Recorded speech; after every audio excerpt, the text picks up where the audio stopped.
YouTube, what's it going? The Goat House is back. Preseason's done. I got my final stock report heading into the regular season, which team stock is up, down, and some takeaways from the last week of preseason. A lot going on in the NFL right now. A lot of rumors, but there's going to be some big-time cuts, big-time trades, and then some signings as teams hit the waiver wire there. We're going to have you covered with that madness as it happens on our Twitter with my thoughts. And we'll have videos if appropriate as well. So make sure you follow that Twitter. Very, very important for this time of the year, any time of the year here for football season or off season. So check it out. Link down below. Please like, subscribe to the channel. Full NFL coverage here. Cannot wait for this regular season to start. It's right around the corner. Here's our Twitter. Cuts are already underway. Some interesting ones. A lot going on this Twitter. Just make sure you check it out. A lot more news to go down. So first team stock up. If you would have told me that you're going to like a team that's running a two-quarterback system, you're going to think it's great, I would have told you you're drunk. Give me your keys. Give me your keys. You're drunk. But it happened. Nothing firm. We don't know for sure yet if the 49ers are going to run this two-quarterback system. It looked pretty, though. I liked how it looked. Shanahan's just such a genius. I think that it's not going to work with too many more people there. It's not going too many more coaches. Maybe it won't work with anybody else. I don't know, but just perfectly. The rotation was perfect. When they were putting in Garoppolo or Lance, when they were putting in Garoppolo, and the play calls were perfect. It's just, mainly a backup defense, obviously for the Raiders, but it's just so hard to stop. It just really messes with the defense. Defense is a guessing game. It's really a big who can guess, who has the most talented players, and who could guess the best. It's really what it is. And then when you confuse a team like that, it's pretty hard to guess. I mean, you got Trey Lance coming in, and you're like, all right, we got to change something up. He could be running the ball. It could be a read option, and you got pre-snap motion. Everything's all over the place. Maybe they won't run it right away. I think we'll see it this year. Maybe they won't run it right away. It could be just Jimmy Garoppolo in week one. And before, I was kind of leaning towards I wanted Lance, mainly because my stance has always been if you take a quarterback pretty high, they traded up for one at 3. I mean, you got to start the guy. You took him for a reason. So that'll continue to be my stance, but I feel more comfortable starting Jimmy Garoppolo. Lance still, got to relax a little bit. He has his good moments, has his bad moments. But starting Garoppolo could be good, and then run, even if it's week one, just him, and then running the two quarterback system after that, or in week one, it looks pretty good. It's just this offense, how it's built, how it's called. I like the idea of it. So, that was pretty appealing, the two quarterback system. So that's a bonus, but plus I'm feeling a little more comfortable if it's Jimmy Garoppolo is going to take the field with the first game of week one, first snap. It's going to be Jimmy Garoppolo. I'd be surprised if it wasn't. And I feel more comfortable with that. So that's why the 49ers stock is up for me. It's no major up or anything like that crazy. Really, no one was really a huge major boost this week.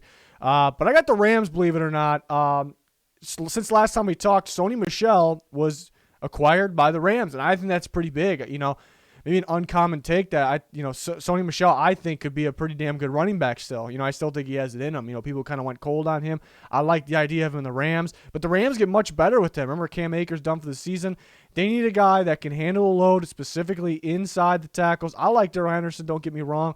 Kind of an outside guy.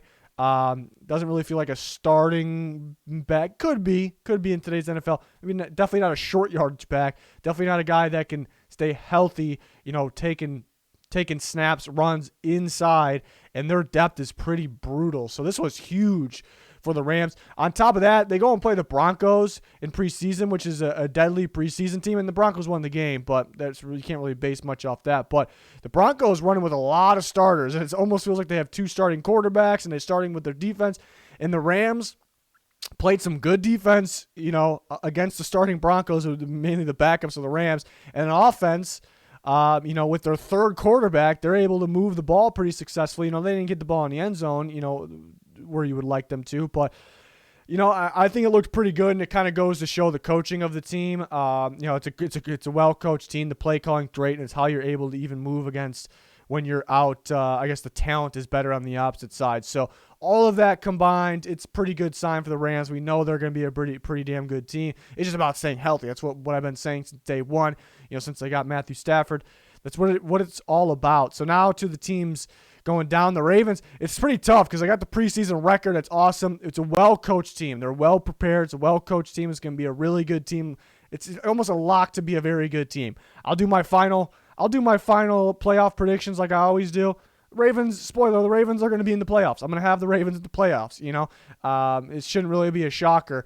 It's such a talented team, well-coached team, but what the storyline of preseason is who comes out healthy, who comes out not healthy, and that's why the Ravens stock is down. It's kind of a build-up over time. We had Bateman, had some offensive linemen in and out, kind of minor injuries. We had all these guys, minor injuries popping up, guys in and out of training camp, not able to practice in training camp. And Bateman was a pretty big one. And now we get to the final preseason game, and J.K. Dobbins tears his ACL. He's out for the year. So it's kind of just maybe one injury is not going to, maybe one or two injuries, minor injuries, whatever, is not going to cut it, make you have the stock down for the regular season. But I think it's a pretty bad build-up here where, this is a team that could be a Super Bowl contender, and with these injuries and the other Super Bowl contenders, there's a load of them these days, they're kind of healthy. Obviously, it's not good, and that's why the Ravens stock is down. But it's a good football team at the end of the day, and still can be a contender, but it's just unfortunate. Another team, the Vikings, I had them, the very first stock report we did, I had them stock down, and that was just based off what I've been hearing from training camp. That was before any game they played, because it sounded like a mess in training camp with their offensive line. It's maybe the worst pass-protecting offensive line I think it was last year. But they go out, and it feels like they made it better. Looking at Darisaw, adding him, that's a big piece at left tackle. And then he gets hurt. He hasn't practiced at all. And the offensive line, they're moving guys here, there, here. It just sounds like a disaster. I'm like, here we go again with the Vikings. So I kind of moved them down after that. And then preseason wasn't going too well. The games weren't going too well. Not too many starters playing. But then we did see the starters playing. The offensive line couldn't protect Cousins. The receiver depth is brutal. I know the starters weren't in there. The play calling is pretty terrible right now. So there's a lot of things adding up. And then you get Irv Smith Jr. That's a bright spot. We saw him early in that Chiefs game, preseason game, that he was getting open. That's a guy that was going to go off this year, and he gets injured. And still it's undetermined on the timetable here how long he'll be out. But that's just a tough blow on top of everything. So things are definitely not pointing up for the Vikings. They definitely are not saying the same from middle of the offseason where it's like, okay, on paper this team got a lot better, and which they did on paper, but it's an easy team to go cold on right now. It really is. So it's unfortunate. And the Broncos, which they end up being neutral because I had the Broncos up in the past, and now they're down kind of where neutral where I had them before all this, if that makes sense. And that's because they were kind of moving up, mainly because of the quarterback situation. Love the roster. It's all about the quarterback situation. And I like the way Locke looked in week one. I like the way Bridgewater looked. And then even, whatever one that you decide's better, if overall I think myself and other people felt a little more comfortable with the quarterback situation. Locke's looking good. Bridgewater's looking good at that time. You feel more comfortable with the rest of the roster. And now you start to get a little worried again. Bridgewater named a starter, and then struggling against the Rams backup defense, and he got going then after that. But it's kind of looked like the same old Bridgewater, a little inconsistent like the Panthers last year. I shouldn't say same old because before that he was pretty solid before the injury, but looking like the late last year Panthers. He was very good early last year. And then Drew Lock comes in. Well, then you're wondering, should Drew Lock start? Drew Lock comes in. He doesn't really play bad or anything. You don't see a huge sample size, but you see why, he's not the guy. It's a big reason. It's really one reason. It's how he handles pressure. He does not know when to step up in the pocket. He can't feel pressure. He doesn't have really any awareness. So you kind of see that as well. So, and then on top of that, I don't know if that alone would make me move them stock down, but they were playing Rams backups, and even though the defense was eventually getting stops, Rams backups were able to move the ball pretty well on them, and then the Rams backups were stopping, mainly because Bridgewater was struggling a little bit, but. So kind of a collection things makes them go back down. And I'm kind of where I was at before all of this neutral position, which my thought wasn't the Broncos are a bad team. My thought is the Broncos are a very good roster. If the quarterbacks play better than expected, they will be a playoff team. They're a fringe playoff team, and staying healthy is a big key there as well. Some other takeaways here. Colts kind of got good and bad here. I mean, Wentz and Nelson are back earlier than expected. They're going to be – it sounds like they'll play week 1. We'll see, though. I worry about Wentz a little bit because he's had the list of injuries in the past. This year's one was new. So if you do rush him back early, or even if it's not early, you do worry about if it comes back up. But that's good news. More injuries, though. A couple, Sam Ehlinger and Sam Tevi as well. These guys are – it's not major injuries, major blows for them. These guys weren't going to start. Well, if Wentz wasn't able to go, would they have gone Ehlinger? Would they have gone Eason? Who knows? But those aren't major. But T.Y. Hilton, another injury for him, kind of out of nowhere, neck injury. At first, it kind of made it sound like, yeah, he could be placed on that IR, which would mean after this Tuesday deadline, which would mean probably 3 weeks out. And now all of a sudden the Colts are coming out saying that they're optimistic he won't miss the season. Well, it's good to be optimistic he won't miss the season, but we're talking season ending all of a sudden, so I think it's going to be more than we originally thought, which is not good. Good news for a guy like Michael Pittman for fantasy. Some of those other guys in there possibly, but I think Paris Campbell maybe, but I think Pittman would be pretty damn good this year. Bills, Josh Allen looked great. Didn't look like he didn't, there was no rust, none of that. He looked great. Bills passing offense looked great. And then what I've been raving about the Bills is they finally started running the ball more effectively, even with starters, just minus Josh Allen, starting running back, starting offensive line in the previous games. And now Josh Allen comes back in, and they just had zero interest to run the ball again. And I keep stressing this. They are a pass-first team. They have Josh Allen. They have those weapons. It's a pass offense. That's what they should be. You have to mix in some runs, though. The good drives, the better drives they had was when they mixed in some runs. But have to mix in some runs. Even though they made the AFC Championship game, the offense wasn't the same offense as the regular season in the playoffs, and that's because nobody game planned for the runs because you didn't need to. So they have to mix in some runs to throw off the defenses. So you kind of wonder if Josh Allen being in there means the run game's just deleted, gone again. You kind of wonder. Again, they need to be a pass-first team. I'm not saying otherwise. They don't need to be one of those teams that need to run to open up the pass. They need to run to kind of keep defenses on their toes, keep them guessing, keep them thinking. Chiefs look like the Chiefs. The stock's not up for that, but it looked great. It's just good to see again because it's a dominant offense there. Defense, yeah, kind of get the vibes. It's very tough to judge off that. You kind of get the vibes. They're going to give up some yards. They give up chunk plays. There'll be playmakers. Showed up pretty well in the red zone. We saw, Kirk Cousins was in when they played him. Some of the, other than that, none of the Vikings' weapons besides Irv Smith, who's now hurt, offensive line. So they were able to push the ball fairly easy without those weapons, but then they clutched up in the red zone. So it's just kind of the same Chiefs defense. They'll give up some chunk plays here and there, make the plays when the time is right. Kind of feels like the same team, which is a very good team. Eagles just really wish we saw more Hurts. I know we were supposed to see him in week 2. It's just, that's tough. That's tough. I don't really love that. For the Bengals, yeah, Jamar Chase just continues to drop the ball. We saw that last week. He dropped 3 balls. I went back, talked about him on Twitter, looked at him. One was, he probably should have caught it, but it was behind him. We'll put that on the backup quarterback. Second one, I believe, there was one that was kind of a plain drop, and then there was one that where he kind of felt like he was about to get drilled and kind of was turning his body a little bit. So that'll happen. So I wasn't concerned after week 2. Those 3 dropped because, it wasn't all, okay, his hands suck. He dropped them because of his hands. It wasn't that.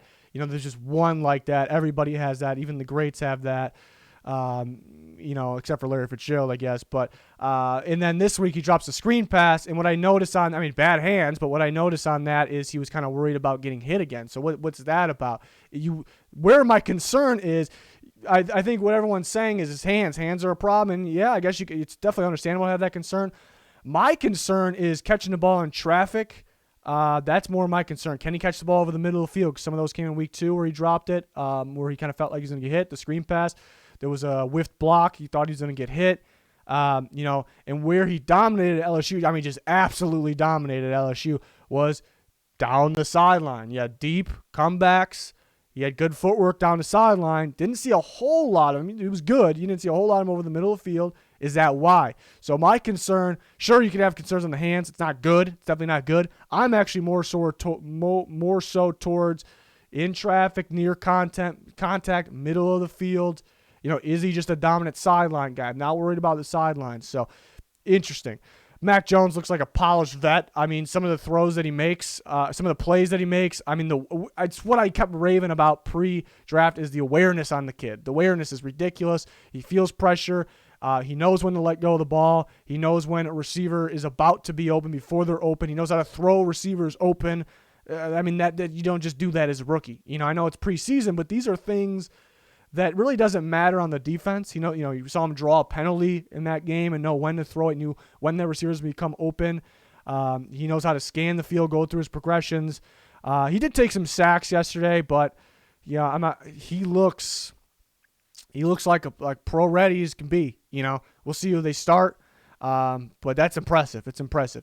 Daniel Jones and the offensive line still have problems. Yeah, I was a little concerned that Daniel Jones was just coming in now. We see him kind of classic Daniel Jones. He kind of can work the field a little bit. It's kind of got to be schemed up plays, but it doesn't really matter. It is what it is. You get down the field, it's how you do it.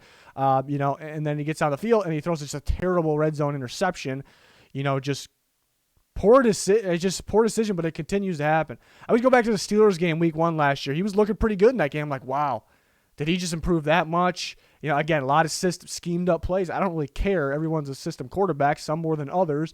But I'm like, man, he's smooth, looks good. And then all of a sudden, he had that red zone interception, that classic Daniel Jones, and it all went downhill from there. He still has that. Red zone interceptions are the worst. They're the absolutely worst. He ended up coming back, and he had a nice touchdown, real nice touchdown pass to Caden Smith. He was lucky he didn't have another interception. He tried to hit that out route. He threw it way too far inside. Offensive line is still a problem. It's a very good roster, but they just kind of ignored to fix the quarterback offensive line because, they wanted to develop it. They were kind of afraid to get better in that category. So it's going to have to work. It's going to have to work. We still kind of have concerns. Trevor Lawrence looked great. He looked real good in that game. And I know he played backups, and you can't have too much takeaways from that, but there was plays, kind of like Mac Jones, where just timing of throws, perfect throws, that just, again, the timing and the accuracy of the throws, it doesn't really matter the defense. I'm sure if it's Jalen Ramsey out there, Jair Alexander, Xavier Howard, if at the cornerback position, they may make the play, but it's still a great ball. It's still a great ball, great timing ball. So look great. I guess there's some sort of, it's not a negative, it's definitely not a positive. Lawrence looked better, more protected with a lot of backups in there, especially you look at the offensive line. That was weird because it was a disaster before. So that was odd, So it's not a bad thing because you have pretty good depth there where the starters are having problems. Or, but they're going to put the starting guys out there week 1. Is it going to go back to he's getting rushed like crazy? So I thought that was weird. Chenault looked pretty good. So back on track. It was kind of a big time down week since the Saints game for the Jags. And of course the Saints and the Cardinals did not play. That's not ideal. It's not going to hurt them big time, but it's not, you would wish you had the game. You wish they played the game. So, those are my takeaways. We're on to the roster madness, cuts, trades. We got you covered as it happens on our Twitter. Anything big, we'll be back here on it with a video. Waiver wire periods, like a mini free agency. Can't wait for that. Again, we'll have you covered. A lot of content leading up to the season, then our in-season content. Weekly picks, power rankings, score predictions, bold predictions, college football picks, a lot more. We got you. Can't wait. Like, subscribe, turn notifications on. All that much appreciated. Thanks for watching this video. Goodbye.